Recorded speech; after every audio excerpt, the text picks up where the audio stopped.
Alrighty, we're live. All right, I am amped to get to talk to some of you guys today, get to hear from some of you guys. It has been quite the ride these past few months. All right, it sounds like I can hear myself. Here we go. All right. Well, it's been quite the ride these past few months, getting started and sharing about teaching and online teaching, all the things here on YouTube. So I would love to hear from anybody who's watching what you have got questions and, you know, general doubts about online teaching. Until we get started with that, though, I would love to just share a little bit of my background. Some of you may not know me. I am Melissa Muir. I am from the United States. I'm from Virginia, but I live abroad now. I currently live in South America, in Ecuador. I have a wonderful husband. We both work from home, so it's nice to be able to tag team with our 4 kids. We homeschool our 4 kids. And something kind of fun is that, you know, as we're working from home and as we're building our own businesses, we are kind of enjoying this really flexible schedule and something that we can kind of build. So that is kind of my home front. And in terms of teaching, I have gotten to teach in lots of different settings. I have gotten to teach in the public school system in the United States. I taught gifted middle school Spanish in a trailer in Virginia. It was quite the experience, a great learning experience. I had a really great administration there who kind of let me run wild with doing some fun things for my students there. And then moved abroad, taught at an international school here in Ecuador for 2 years. Taught ESL, co-taught, which was a really cool experience. Got to learn from some really great classroom teachers and was supporting them with ESL. And then after that, started having kids every 2 years and decided it was probably better to stay home to be with them. In our case, that works really well. We were able to then move into homeschooling them, and I was able to move into teaching and tutoring online. So with that, I started teaching on VIP Kid, as many online teachers did or do. And that was a really great experience. The past week, I've had quite a few conversations about kind of the trauma that some of us feel there, and also the great skills that we kind of learned. So the idea of having huge quantities of students to teach, you never really knew what you were going to get in terms of students, unless it was a regular student that you saw every week. You were really having to be on the ball, be ready to adapt to any student that you needed to adapt to. So that was really cool. Taught me a lot. After that, as many of you probably experienced, summer of 2021, ended up transitioning out of VIP Kid, not by choice, but thankful that it happened. Definitely was able to scale my teaching business from there, teaching less hours behind a camera, and more hours doing other things. I've learned a lot of things from people here in the Teacherverse, and one of them is that there are tasks that are focused tasks that need you to be in front of a camera and on and not at all distracted by what's going on around you. That is something that I'm doing less of. And now, hello, good to see you. Any questions about teaching, feel free to throw them in the chat, or general questions. Those are fun too. Dividing my time between focus tasks, teaching classes with an organization, teaching classes privately using WeChat in order to kind of develop those relationships, keep those tutoring, teaching relationships, and kind of building my student base there. And then moving into kind of creating my own brand, if you will. Kind of cringy to say that, but at the same time, the idea of connecting people with really is something that I use, that I identify with, and that I think is valuable. So that's the type of thing that I really enjoy doing these days, in addition to my teaching. So I am super diversified, and I am so excited to start into the product area. I'm going to be launching my TPT store and my own store, so that you can hop on and grab digital products that help tutors. So as a diversified tutor, a lot of the times people are like, how many places do you teach? How do you keep it all kind of organized? And that's what these products are going to be aimed at doing. So if that is something that you're interested in, you can hang on till April 20th. So as we've got some people joining, feel free to throw questions in the chat. If you've got general questions, random questions, or pointed questions about online teaching, teaching jobs, getting students, platforms, ed tech. Just out of shot here. Let me turn my camera about 2 centimeters this way. Nearpod, baby. Lots of Nearpod coming soon. I was just accepted as a pioneer, so I'm really excited to get to share more in an official capacity with them very soon. But that is a tool that I love, that I actually use with my own homeschooled kids too. So that's something I hope to be able to share with the Nearpod community about as well. So all things edtech, productivity, big fan of Notion if you're looking into organization, productivity, planning, scheduling. That is a fantastic tool that I love sharing about as well. And then platforms, OutSchool, AllSchool, using different teaching platforms. Sneak peek video coming out in a few weeks about teaching platforms that we can use besides Zoom. Yeah, Zoom. We've all been Zoomed to death, I think. So what else can we use besides Zoom that is going to keep students engaged, kids engaged, but also not break the bank? There are so many platforms out there that are really well designed in terms of getting our payments figured out, being able to invoice families all over the world. Yes, in China too. So having that Stripe or PayPal or Alipay type plugin is really important. And a lot of these teaching platforms do. So check that out. Make sure you're subscribed so that you can catch that video coming up. But those are some of my favorite things. And let's see, I'm just really excited to continue sharing this and get some of those products out there. So that is something that I shared this on my stories this week, that I'm really learning, diving into what this looks like. And so I'm going to launch my TPT store. I'm also going to launch those products on my own website so that you can find them there.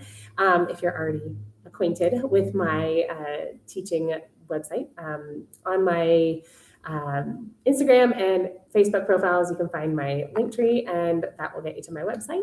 On my website, you'll find lots of content like this, YouTube videos, podcasts that I'm on or have been on, and as well as lots of tools, some of those that I mentioned earlier, and my products. So those products, as I mentioned before, are going to be aimed at diversified tutors, kind of making their lives a little bit easier in terms of getting their classes set up, they're building rapport with their students, making sure they've got all their policies in place. Those are some awkward conversations. Can I get a name in the comments if you find those money conversations awkward?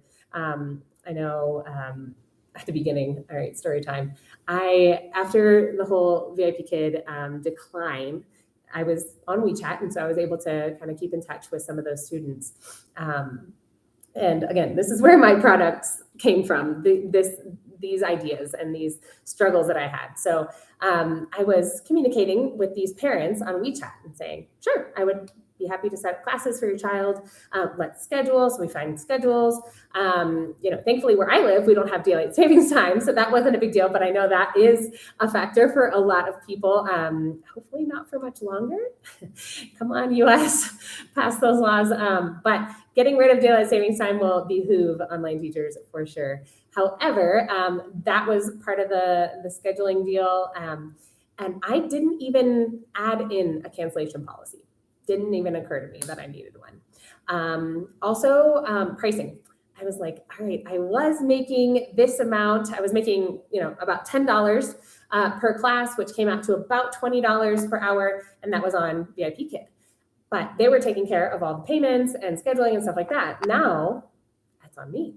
So this is extra time that my thumbs are working, texting with families, that I'm trying to put together curriculum, that I'm paying for curriculum, that I'm giving feedback, that I'm setting up, feedback after class for each of them, that sort of thing. And so these were all the steps that kind of went into private tutoring that I later realized, oh my gosh, this is a lot of work. And I wish I had it all written down in one place. So that's what I created. I've kind of created a step-by-step guide to get people launched on their private teaching tutoring journey with cancellation policies and pricing packages, how you can kind of set yourself up in terms of pricing. What else? Creating rapport as the tutoring relationship advances. You're trying to, cultivate this relationship. Now I have students that I've been tutoring privately for 2 years. And so there's this rapport that you kind of develop. You get to know a family, you get to know what they prefer, what they don't like, times that they go on vacation, things like that you kind of get to start to know when you really cultivate these relationships. And so the idea, I'm a baker. Anybody out there enjoy baking? I have shared before that I make bagels pretty much once a week at home. And, some people go, wow, that's so much work. It's actually not, but it does take small amounts of work over a long period of time. And that's kind of what I see these tutoring relationships as.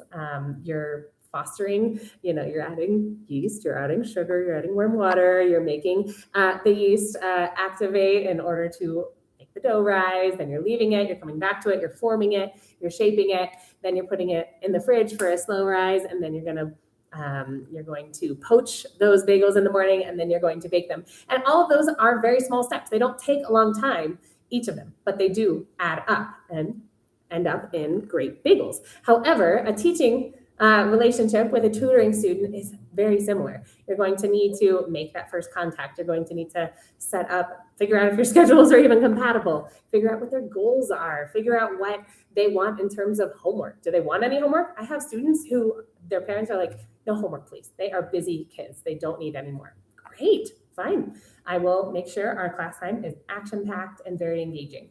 Other times, parents are like, yes, all the homework, please. And that makes sense. My own kids take French online, and we've asked our tutor for more. That extends class time, essentially. Kids are more engaged in the lesson topic, more time after class if they've got homework to work on. I call it post-class work just so it doesn't feel so academic and pressure-filled a lot of times, but I just ask, would you like post-class work or not? And send that along. Sometimes parents say, yes, but don't spend time checking it.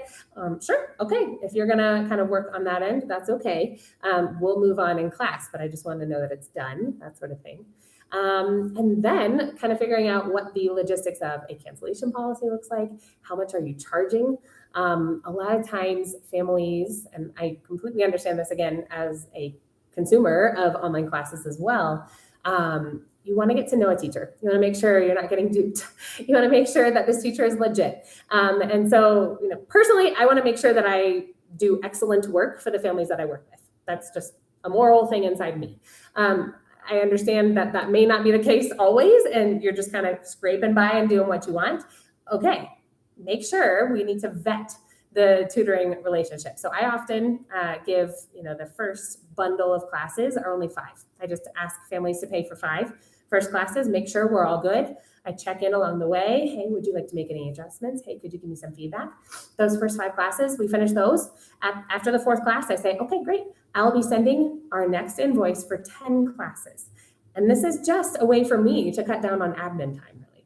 it doesn't take me long to create an invoice, but it does take me a while to check in, check the boxes. I keep all my payment information in Notion. So making sure that those lists are updated so that I know how many classes have been paid for, that sort of thing. So then I extend to 10 classes. I've had families who after that 5 were like, it's okay, let's do 20. And I'm like, great, sounds good. I send them the invoice. Again, for families in China, this goes through Stripe.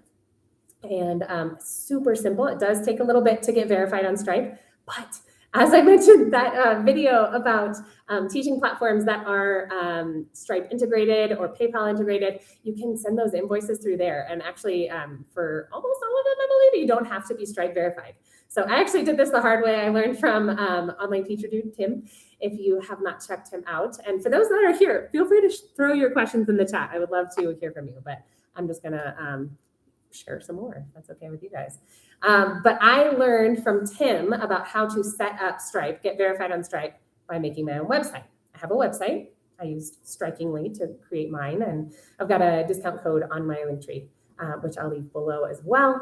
And you can get a discount on setting up your website there, which just proves that you're a legit business, that families, people who use your payment, use your invoices, use your store that's hosted on your website aren't getting scammed in any way. So it sometimes does take a little back and forth with Stripe to get that set up. Once you do, boom shakalaka, you are set. You create that invoice. This is the product. This is how much it costs. A package of classes is your product. So setting up the price there, you need to figure out who is paying the fee. There is a small fee. For example, going to the US, that money going to a US bank account is 2.9% plus 30 cents per transaction. I believe in Europe, if it's going to Europe, it's like 1.3. I could be wrong, could be 1.9. I don't know. Check it. But anyway, there are small fees associated with it. And the idea there is that you're figuring out who's going to take on the fee. Almost all the time, I have families take on the fee. They're used to it. They anticipate it. I have one family who pays for 20 classes at a time and have done for 2 years. And so I take on the fee. It's a very small amount compared to what I'm saving in terms of time and energy. So that is something that I offer them. From there, you can set up kind of a referral program even. So if you like to do your own marketing, that's fantastic. But that does take up a lot of time and energy. And so if you're not a fan of marketing, you can set that up in terms of your own students. Hey, if you'd like to invite a friend and they end up signing up for a package, you'll get, 25% off one of your next classes or something like that, and you factor that into their next package. So those are the types of things that you can start to implement. But like I said, I'm creating a product and I am launching it on April 20th. I'm really excited to get that workbook and sections of that workbook. So you don't have to buy the whole thing if you don't want to. If you just want the cancellation policies, if you just want the pricing packages, that sort of thing, that's going to be out there as well. So I'm really excited about that. If you guys end up having any more suggestions on things that you think would be helpful for your tutoring business in terms of products, I would be happy to hear those and take those into account. But that is something that I'm working on and I'm excited about. So all that said, I have kind of given a little bit of my backstory and what I'm working on in the future. Currently, I am working with a few brands that I love. Like I mentioned, I am a teacher connector. So when I do coaching sessions, for example, with teachers, a lot of times I'm like, hey, this is what I'm doing. And I actually work with that company and I can get you a discount or something like that. And I do get a small kickback. Super open about that. However, it is a small kickback. So it's not anything exorbitant, but it does help me. And so the idea here is, for example, curriculum that I use. I happen to use ESL Pals. I find it's exceedingly affordable compared to other curriculums out there. It does exactly what I need. It gives me PDFs of what I'm going to be teaching. They add new lessons each week. It's incredible. So I'm on my second year with them. I renewed my package. I pay for a package, yes, even as an affiliate. And there's new lessons every week. So the fact that I teach 6 or 7 kids using that curriculum every week, I need that. I need that constant refresh. So they've got business, they've got kids, they've got grammar, they've got conversation, they've got general adult English, and the lessons are just super cool. The adult lessons come with videos attached to them, high quality BBC Vox, lessons that are going to get adults thinking, which is really cool. So again, just a quick invitation to those who are here. You're welcome to throw your questions in the chat. I am here sharing about things that I love, that I do in my teaching. But if you've got specific questions, let me know. So anyway, I use ESL Pals curriculum as far as teaching platforms. I was using Zoom for my private students, but I realized my students in Asia, since they don't have access to the App Store, they could not fully participate. So there was no annotate button, toolbar, that sort of thing. So I wanted them to circle. I wanted them to type. I wanted them to be able to interact more with our curriculum, and they couldn't. So I found Liveboard, which is even cheaper than Zoom. It's only $9.99 a month for the annual plan, which is fantastic. I think Zoom is 13 or 14, around there. And it's got unlimited cloud recording, which is what I like most because I like to offer that. That's part of my added value that I share with families. I want to make sure they have access to those recordings. So there's unlimited cloud recording on there, which is great. And it works kind of like Nearpod if you use Nearpod, but it just means you're sending a code. You send a link, they click that link and they can enter in the board. And then there's an audio visual call, video call that happens similar to Zoom right there on the board. So I can preload everything on there. I can have them interacting even before class time begins. Pretty cool tool. So if you're interested in Liveboard, you can, again, check out my link tree below, and I've got a 20% off. Pretty nice, off of only $10 a month, which is really great. So that is pretty much what I've got for you guys today. If you have any questions, throw them in the chat. I'm going to wrap this up in the next couple minutes. But I'm really excited about the coming weeks. Recently on this channel, I had the Teacherpreneur Handbook series. Coming up, I've got a few lives planned with other teachers who are super specific in the area where they help online teachers. These are the business side, sales funnels, making sure that even on a platform, you guys, if you're teaching on Outschool or AllSchool, you still need a sales funnel happening. It might just be a mental one, but you're going to need some sort of flow that you're anticipating students to flow through, whether that be group classes to one-on-ones, private classes, or private classes into those group classes in order to scale your business. And then in addition to that, another live coming up on edtech tools, which is always fun, always changing. That kind of overwhelmed me when I was first starting out. But there are some perennial tools that are just so good. Nearpod being one of them, but there are lots out there. And I imagine most online teachers are using Canva or some sort of design software or app or website in order to create a lot of their lesson plans and stuff like that. So there's so much out there, and I'm really excited to have those two lives coming up. And you know what? That is about it. I think I'm going to end it there. So if you have made it this far, please be sure you're subscribed to this channel. Be sure that you've liked this video. It lets me know that you enjoy lives. Otherwise, I may not do them anymore. But it's a really fun tool to be able to connect with people and hear what you guys are working on in your own online teaching businesses. So I hope that you guys have a great day, and I will see you next time. Bye.